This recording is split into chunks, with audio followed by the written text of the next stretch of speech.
Hello there, I'm going to take you through how to use the leg press at the Armoured Muscle Gym, and Sean here is going to help me demonstrate. First thing you need to do is load up your plates nice and evenly on either side. So if you put 10 kilograms on one side of the sled, put 10 kilograms on the other.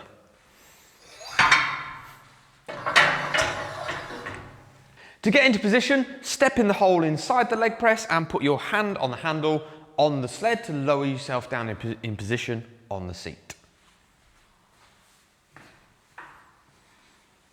With your back firmly against the backrest, place your feet onto the sled. Now there is a bit of a myth about if you place your feet high or low or wide or in, that's going to work different muscles.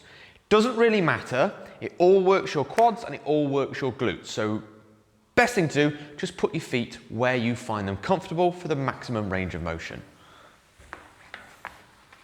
Apply some upward pressure to the sled and then pull the locks inwards to unlock the system. Now, squat down, so bring the knees all the way down and keep your back against the backrest at all times.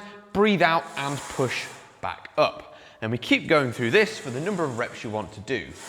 Generally, advise between 8 and 15 reps per set. Then at the top of the movement, pull the locks outwards and lower down onto the stops. And there you have the leg press.